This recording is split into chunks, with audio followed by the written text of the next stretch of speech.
Billionaire grabbed his fiancée's hand before she slapped the maid. Everyone froze in shock. Nobody expected the wedding rehearsal to end in silence. The ballroom of the Blackwood estate glittered with crystal chandeliers and white roses, 300 guests holding champagne glasses, waiting for the toast that would never come. Victoria Hale's hand was already in the air, inches from Elena Cruz's face, when a small voice cut through the room like a blade through silk. "That's Mommy's bracelet," said 3-year-old Lily Cruz, pointing at the thin silver chain on her mother's wrist. "The one from the picture." Ethan Blackwood, the man everyone in that room believed had no weaknesses left, froze.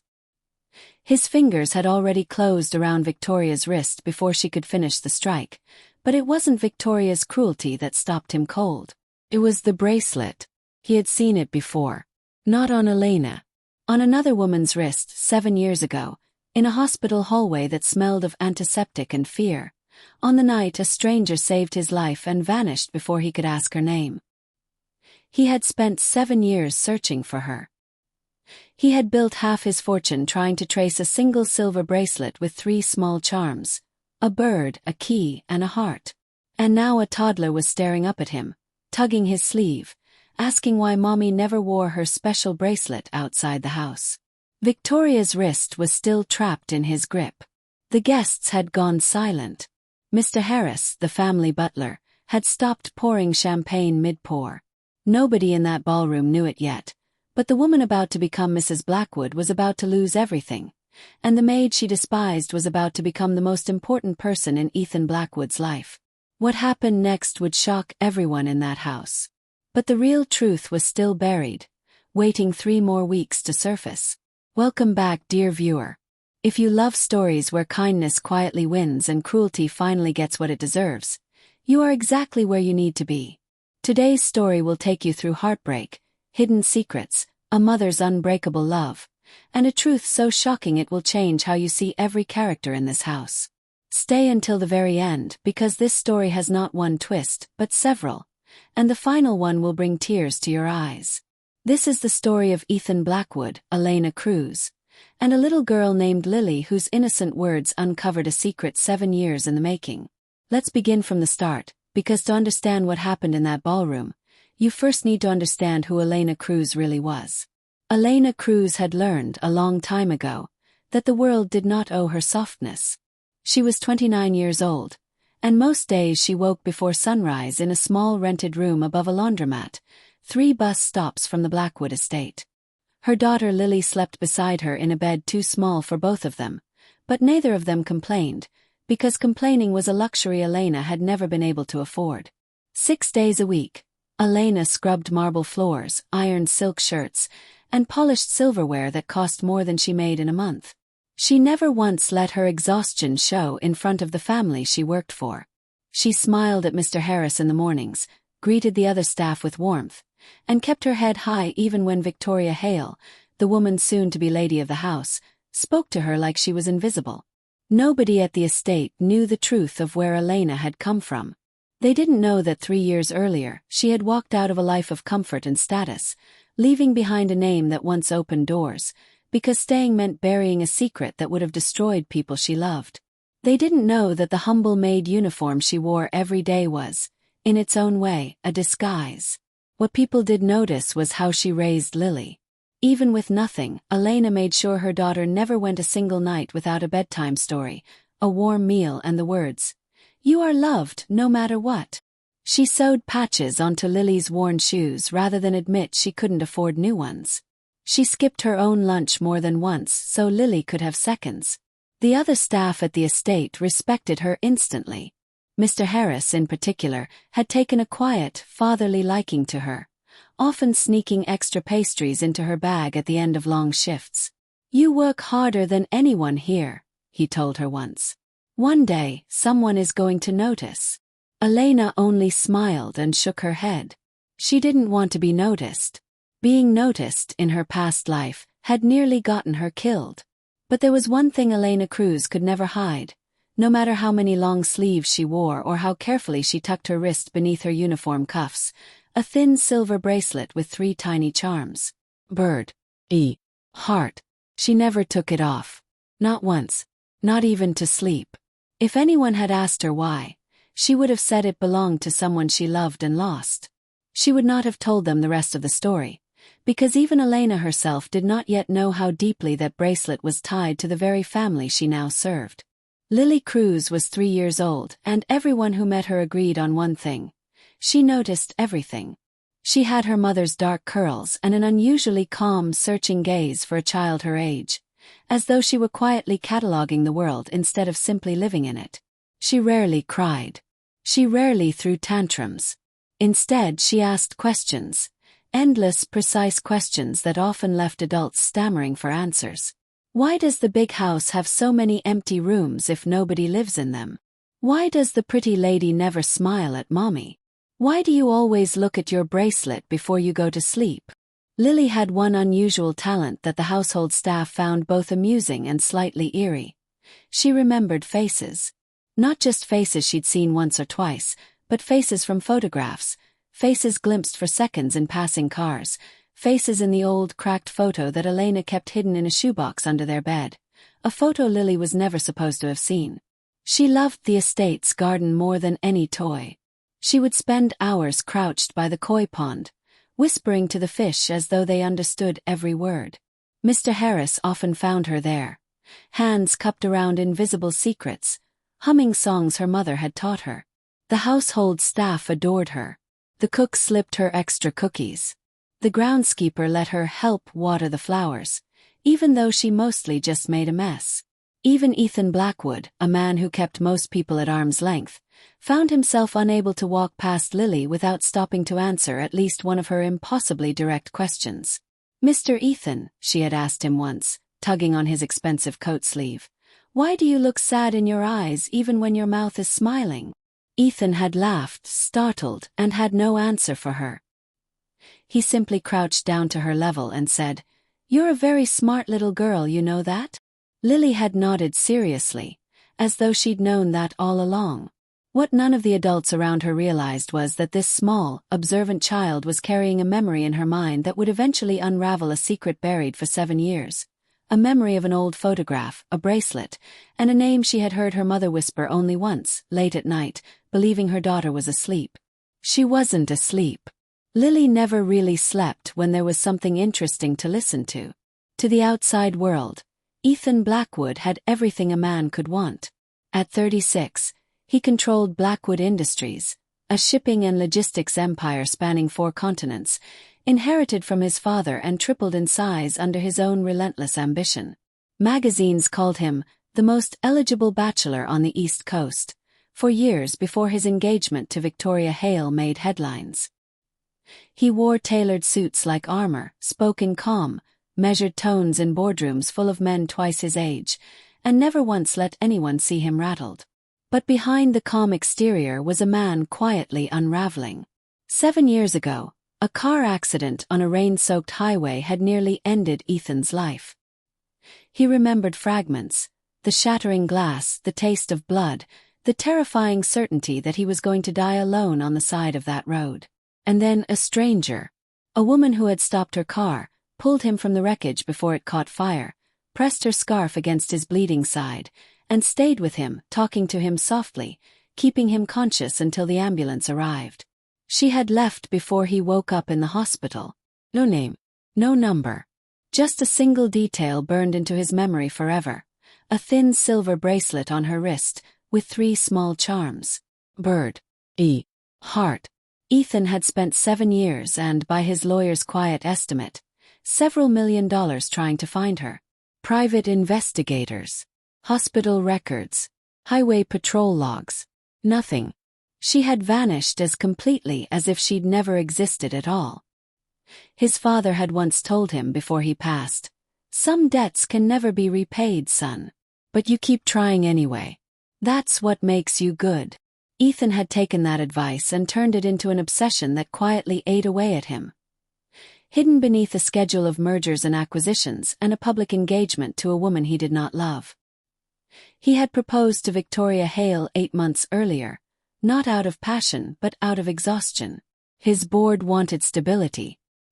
His mother, before her passing, had wanted grandchildren. Victoria was beautiful, sharp, and socially perfect. Everything a Blackwood bride was supposed to be on paper. But there were nights Ethan sat alone in his study, turning an old photograph over in his hands, a blurry picture taken by a passing motorist that showed, just barely, a woman's silver-charmed wrist reaching toward him in the wreckage, wondering if he would spend the rest of his life engaged to the wrong woman while the right one remained a ghost he could never find. He didn't know yet that she had been in his house for over a year, wearing a maid's uniform, scrubbing his marble floors. Victoria Hale had built her entire identity around being seen. The daughter of a hotel magnate, she had grown up attending galas before she could properly spell her own name, taught from childhood that beauty, connections, and the right last name were currency more valuable than any bank account. By the time she met Ethan Blackwood at a charity auction 18 months ago, she had already calculated with cold precision exactly what kind of wife the Blackwood name required, and she had decided she would become exactly that, no matter the cost. To Ethan's business partners, Victoria was charming, gracious, endlessly poised. She remembered names, complimented wives, and laughed at the right moments in every conversation. But behind closed doors, away from cameras and champagne, Victoria's warmth evaporated entirely. She could not stand Elena Cruz. Something about the quiet maid unsettled her in a way she couldn't quite name. The way Ethan's eyes sometimes lingered a beat too long on Elena's wrist during dinner service. The way the household staff spoke of Elena with genuine affection instead of the practiced politeness they reserved for Victoria. Victoria told herself it was simply about standards. She complained to the head housekeeper that Elena folded napkins incorrectly. She accidentally spilled wine on freshly cleaned floors just to watch Elena clean it up again. She snapped at Lily for playing too close to the garden fountain, though she said nothing when the gardener's own grandchildren did the same. What Victoria did not say out loud, what she barely admitted to herself, was that she had noticed the bracelet too. She had seen it slip out from beneath Elena's uniform sleeve one afternoon while the maid dusted the study, and something about it had made Victoria's stomach twist with a fear she refused to examine too closely. She had a hidden agenda of her own, one connected to documents locked in the family lawyer's office, one that had nothing to do with love and everything to do with an inheritance clause Victoria had read far too many times. She needed this wedding to happen exactly as planned. She needed Elena gone before anyone started asking the wrong questions. So when she raised her hand that night at the rehearsal dinner, it wasn't only cruelty driving her. It was fear. The tension had been building for weeks before that fateful rehearsal night. Started small. During a formal dinner for visiting investors, Victoria loudly criticized Elena's serving technique in front of the entire table, reducing her to a red-faced apology while Lily watched from the kitchen doorway, small fists clenched at her sides. Then came the birthday party incident. Lily had drawn a picture for Ethan, a simple crayon drawing of the big house and the nice man, and left it shyly on his desk. Victoria found it first and threw it directly into the trash, telling the head housekeeper that the help's children had no business leaving clutter in Mr. Blackwood's private study. Mr. Harris quietly retrieved it from the bin later that evening and gave it to Ethan himself, saying nothing about who had discarded it. A week later, during a garden luncheon, Victoria accidentally let her wine glass slip from her hand directly onto Elena's freshly polished floor, watching with a thin smile as Elena dropped to her knees to clean it in front of arriving guests. Ethan, arriving late to the luncheon, caught the tail end of the moment, Victoria's smug expression, Elena's lowered eyes, and felt something uncomfortable twist in his chest that he couldn't name. Then there was the afternoon Lily wandered too close to Victoria's designer handbag, curious about the shiny gold clasp, and Victoria snapped at the toddler so sharply that Lily burst into tears.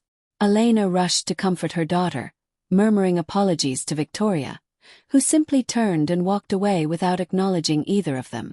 Mr. Harris, who had worked in the Blackwood household for over 20 years, began quietly documenting these incidents in his own private notebook, not out of malice, but out of a growing unease he couldn't shake. He had seen difficult employers before. He had never seen one who seemed almost afraid of a maid and her daughter. "Something isn't right," he confided to the head cook one evening. "Miss Hale acts like that little girl is a threat to her." The cook had only shrugged.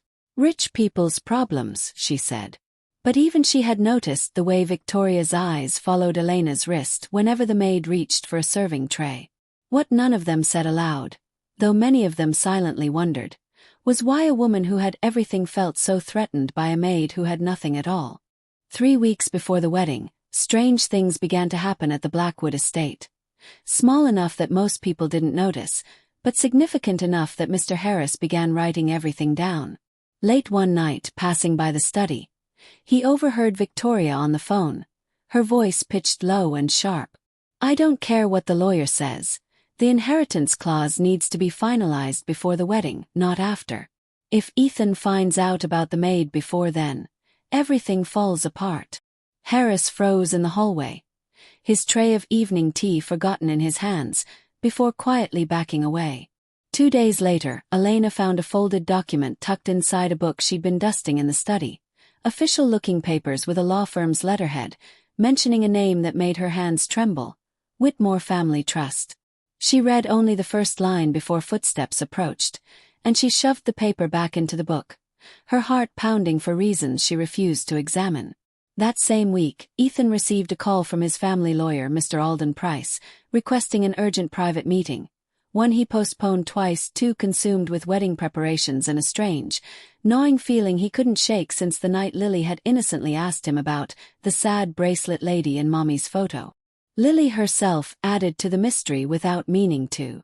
"Mommy has a picture of you," she told Ethan one afternoon in the garden, matter-of-factly, as though discussing the weather. "In the box under the bed. You look younger. And there's blood on your shirt in the picture." Ethan had laughed it off as a child's imagination. Until that night, alone in his study, he couldn't stop thinking about it. Photo. Blood on his shirt. A car accident 7 years ago that no one outside his closest circle knew any real details about. Meanwhile, Victoria grew increasingly desperate. She scheduled a private meeting with a family lawyer of her own, pressuring him to finalize the marriage documents ahead of schedule, offering vague and unconvincing reasons for the urgency. Mr. Price, a careful and observant man of 62, found himself troubled by her insistence, though he said nothing yet. Something was building beneath the surface of the Blackwood estate, a secret with roots stretching back 7 years, waiting only for the right spark to bring it into the light. Nobody in that house yet understood how close that spark was to catching fire. It was Mr. Harris who found the first real piece of the truth, and it terrified him. While organizing old files in the estate's records room, searching for insurance documents at Ethan's request, Harris stumbled across a folder he didn't recognize. Correspondence between the family lawyer and a private investigator Ethan had hired years earlier, along with a grainy photograph clipped to the inside cover. The photograph showed a woman's wrist, reaching into a wrecked car, a thin silver bracelet with 3 small charms clearly visible even through the blur. Harris's hands went cold. He had seen that exact bracelet just that morning, on Elena Cruz's wrist, as she poured his coffee in the kitchen. He sat down heavily in the old leather chair of the records room, his mind racing through a year of memories. Elena's quiet reserve, her flinch whenever anyone asked about her past, the way she always kept her sleeves pulled down despite the summer heat, the tenderness with which she wore that bracelet like it was the only thing tethering her to something important. He thought of Victoria's frantic phone call about the inheritance clause. He thought of the document Elena had once nearly dropped while dusting, the one with the law firm's letterhead. And he thought, with a chill that ran straight through him, of Ethan Blackwood's 7-year obsession with finding a woman he could never name. Harris closed the folder, his heart hammering. He knew in that instant that he was holding a secret capable of destroying a wedding, a fortune, and possibly an entire family's carefully constructed peace. He almost told Ethan that very night. He got as far as the study door, folder in hand, before he heard Victoria's voice inside, sharp and controlling, going over final wedding logistics with the event planner. Harris hesitated. If he was wrong, he could ruin an innocent woman's job and reputation over a coincidence. If he was right, he was about to blow apart everything the Blackwood family believed to be true. He slipped the folder back into his jacket and walked away, telling himself he needed more proof before he said a single word. He had no idea the truth would surface on its own, in the worst possible way, in front of 300 wedding guests. Harris spent the following days in quiet agony, torn between loyalty to the family he'd served for 2 decades and a growing dread that silence might cause more harm than the truth ever could. He tried twice to approach Elena directly, hoping she might explain the bracelet herself and spare him the burden of guessing. Both times his courage failed him at the last moment. Elena's guarded, weary eyes reminded him too much of a woman carrying grief she'd rather bury than revisit. Elena, meanwhile, had her own storm of doubt. She had seen enough of the documents scattered around the study to piece together fragments of a truth she'd spent 3 years running from. She recognized the name Whitmore now, recognized it with a jolt of fear that kept her up at night, staring at the ceiling of her small rented room while Lily slept peacefully beside her.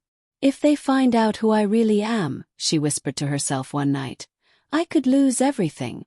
My job, my home, maybe even Lily." She considered quitting. She drafted a resignation letter twice and tore it up twice, unable to bring herself to uproot her daughter's stability over a fear that might, after all, be nothing more than paranoia. Ethan's internal struggle ran just as deep, though he couldn't name its source. He found himself standing outside the maid's quarters more than once, hand raised to knock, only to lower it again, uncertain what question he was even trying to ask. He caught himself watching Elena's wrist during staff meetings, and hated himself a little for it, telling himself he was simply imagining connections that weren't there. Grief could do that to a man, he reasoned. 7 years of searching could make anyone see ghosts in every stranger's face. Victoria's fear, unlike the others, curdled into cold determination. She pushed the wedding planner to move the date earlier. She pressured Mr. Price for faster paperwork. She began quietly researching how quickly a household staff member could be terminated without cause, telling herself it was simply restructuring. 3 separate people in 3 separate rooms of the same house lay awake with the same unspoken fear, that the truth, whatever it was going to surface soon, and none of them were ready for it. They were right. It would surface in exactly 6 days at the rehearsal dinner, in front of everyone who mattered. The wedding rehearsal dinner was, by every outward measure, a triumph. 300 guests filled the Blackwood ballroom, dressed in their finest, sipping champagne beneath crystal chandeliers imported from Vienna. String quartets played softly in the corners. Waitstaff moved between tables bearing trays of hors d'oeuvres, and Elena Cruz, despite everything weighing on her mind, moved through her duties with practiced grace, determined to get through the evening without incident. Lily had been allowed to attend briefly, dressed in a small white dress, under Mr. Harris's watchful supervision, on the condition that she stay quietly near the kitchen entrance. She had promised to be good. She always tried to keep her promises. Victoria, radiant in a champagne-colored gown, worked the room like a woman already crowned. She laughed at investors' jokes, posed for photographs with Ethan's arm around her waist, and accepted congratulations with practiced humility. To every guest in that room, she was the picture of a perfect bride. But beneath the surface, Victoria's nerves were fraying. She had spotted Ethan's gaze drifting toward the kitchen doorway more than once that evening, toward Elena, toward that bracelet, and something in her finally snapped. It happened near the dessert course. Elena, carrying a tray of champagne glasses, accidentally brushed against Victoria's gown as she passed, a light touch that left no mark at all. But Victoria whirled around, her voice cutting through the surrounding conversation like a blade. "Do you have any idea how much this dress cost? Clumsy, careless girl." She raised her hand. Lily, watching from the kitchen doorway, saw the pretty lady's hand rise toward her mother's face, and something in her small chest surged with fear and instinct. She darted forward, faster than Mr. Harris could catch her, weaving between guests until she reached her mother's side, grabbing at Elena's wrist protectively. And there it was, in full view of 300 guests, in the bright chandelier light, the thin silver bracelet, its 3 small charms catching the light. Bird. Heart. Ethan, standing only a few feet away, saw it clearly for the first time in 7 years. The room seemed to tilt beneath him. Time seemed to stop. Ethan crossed the distance between them in 3 strides, his hand closing around Victoria's raised wrist before it could complete its motion. His eyes locked not on his fiancée's furious face, but on the bracelet gleaming against Elena's trembling arm. The entire ballroom had gone silent, 300 guests frozen mid-conversation, champagne glasses suspended halfway to lips, the string quartet's music trailing off into an uncertain, uneven stop. It was Lily who broke the silence. Still gripping her mother's wrist protectively, her small chin lifted with a fierce, unchildlike determination, she looked directly up at Ethan and said, in a clear, carrying voice that reached every corner of that stunned ballroom, "That's Mommy's bracelet. The one from the picture. The picture where you're bleeding and Mommy's holding your hand." A collective gasp rippled through the crowd. Victoria's face drained of color. "What is she talking about?" she demanded, her voice sharp with panic rather than confusion. "Ethan, let go of me. What is this child saying?" But Ethan wasn't listening to Victoria anymore. He was staring at Elena, whose eyes had filled with tears, whose free hand had risen instinctively to cover the bracelet as though she could somehow hide 7 years of truth beneath her palm. "Elena," he said, his voice barely above a whisper, though it carried through the dead-silent room. "Was it you? On the highway? 7 years ago? Was it you who pulled me out of that car?" Elena's lips trembled.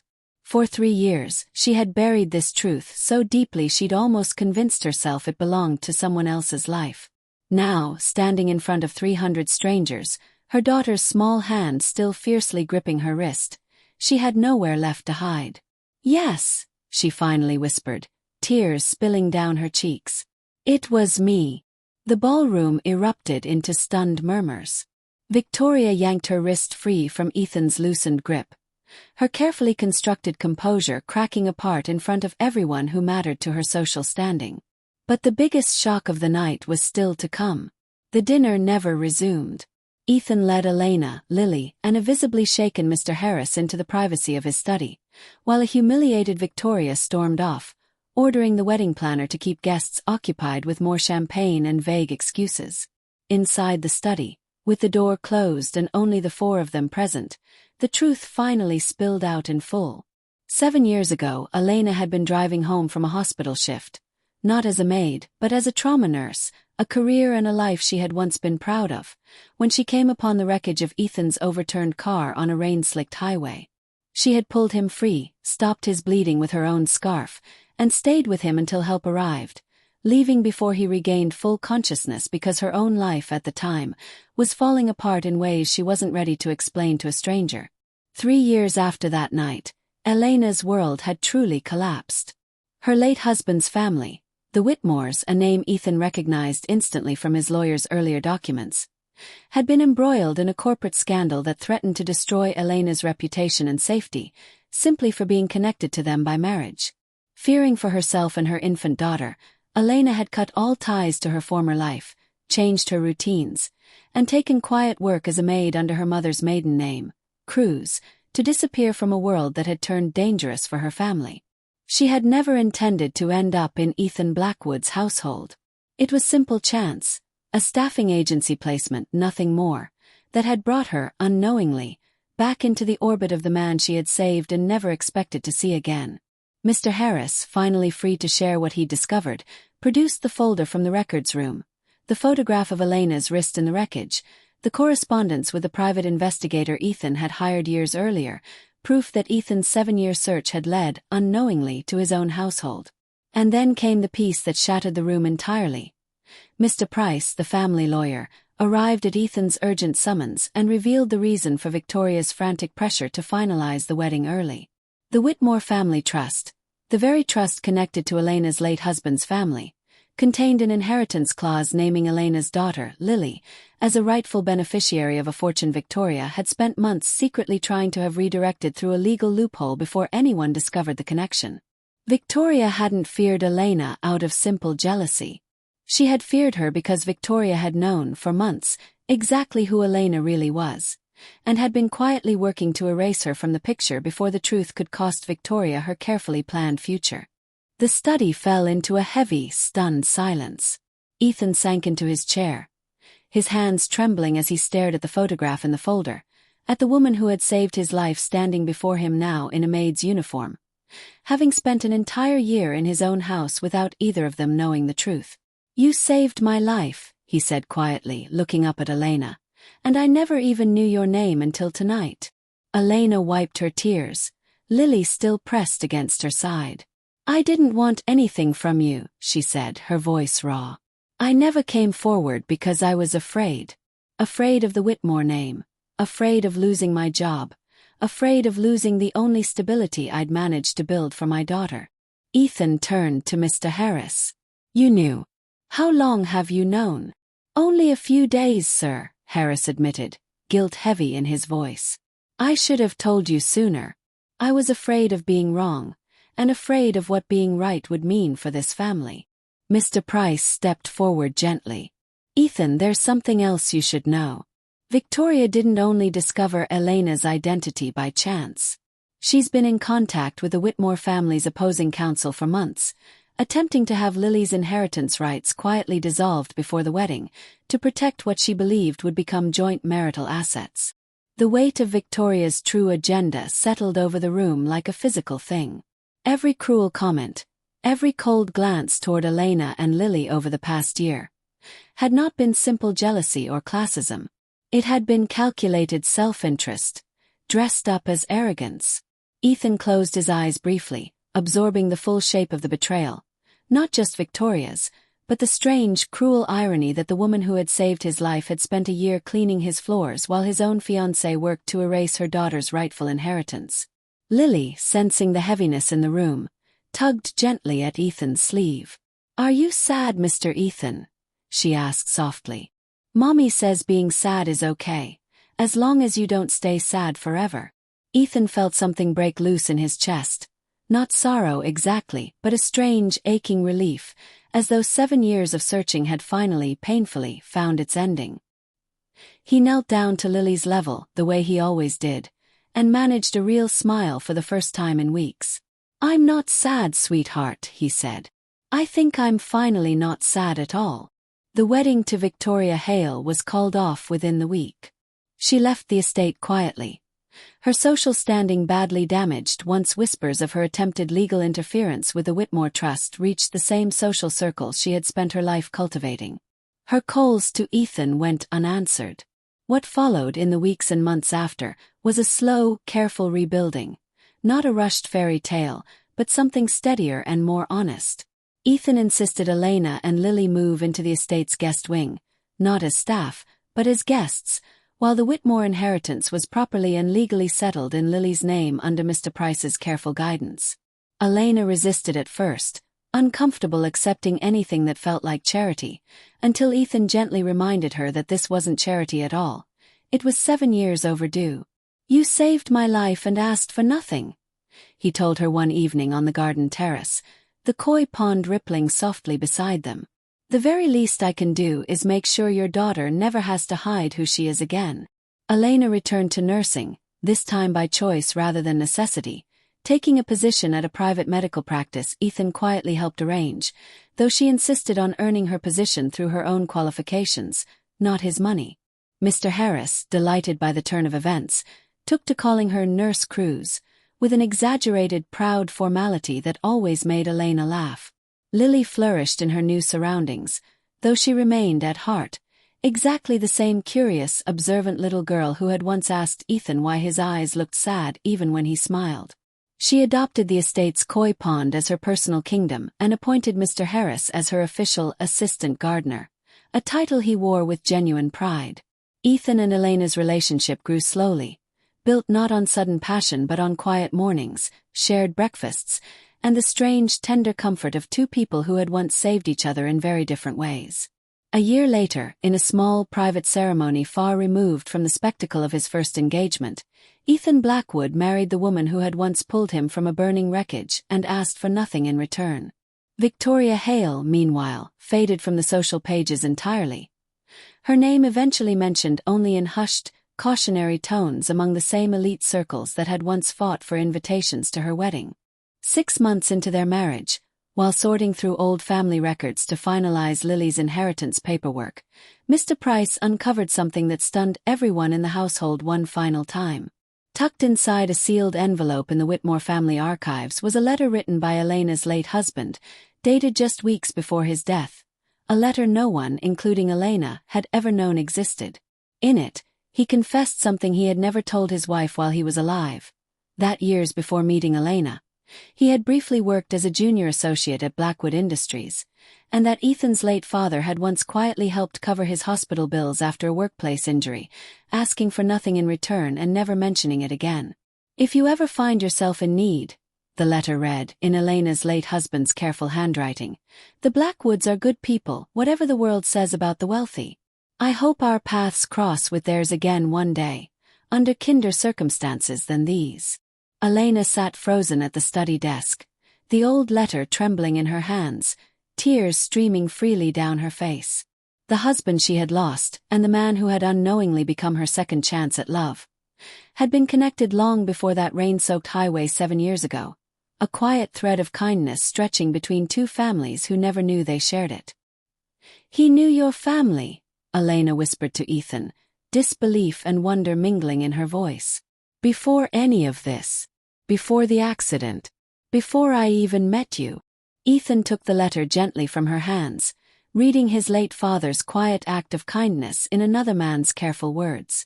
"My father always said," he murmured, "that kindness has a way of finding its way back to you, even when you least expect it." Lily, curled up on the study sofa nearby with a picture book, looked up at the sound of her mother's tears and asked, with her usual innocent directness, "Is that a happy cry or a sad cry, Mommy?" Elena laughed through her tears, pulling her daughter into her lap. "Both, sweetheart," she said softly. "Both at once. There is a quiet kind of justice that doesn't announce itself with fireworks or grand gestures. It moves slowly, patiently, often hidden behind ordinary days and unremarkable moments. A bracelet worn beneath a sleeve, a child's innocent question, a letter sealed away for years before finding its way into the right hands at exactly the right time. Elena Cruz never set out to be recognized or rewarded. She saved a stranger's life because it was the right thing to do, and she asked for nothing in return, not even his name. She endured a year of quiet cruelty from a woman who feared her, not because Elena sought power, but simply because she chose to keep showing up with dignity, day after day, for her daughter's sake. And it was Lily, small, observant, unafraid to speak the truth exactly as she saw it, who reminded every adult in that ballroom that the most important discoveries often come from the simplest, most honest places. Children see the world without the filters adults build over years of caution and self-interest. Sometimes, all it takes to unravel a carefully hidden truth is a child brave enough to say what everyone else is too afraid to notice. This story reminds us that kindness is never truly wasted, even when it seems to go unnoticed for years. It reminds us that the truth, however deeply buried, has a way of surfacing exactly when it's needed most. And it reminds us that real strength often looks like Elena's, quiet, humble, and unshaken even when the whole world seems determined to overlook her. If there is one thing to carry away from Ethan, Elena, and Lily's story, let it be this. Keep being kind even when no one is watching. Keep showing up with integrity even when it costs you. You never know whose life you might one day save, or whose life might one day come back to save you in return. Now it's your turn, dear viewer. Which moment touched you the most? The instant Lily grabbed her mother's wrist, or the moment Ethan finally recognized the bracelet after 7 long years of searching? Did you see the final twist coming? The hidden connection between the two families long before that highway accident ever happened? What would you have done in Elena's position? Would you have come forward sooner, or stayed silent to protect your child, just as she did? Let us know in the comments below. We read every single one, and your comments genuinely shape the stories we choose to tell next. If this story moved you, please take a moment to like this video and subscribe to our channel. It truly helps us keep bringing you emotional, meaningful stories like this one every single week. Turn on notifications so you never miss the next story. And share this video with someone who needs a reminder that kindness always finds its way home. Thank you for watching until the very end. We'll see you in the next story.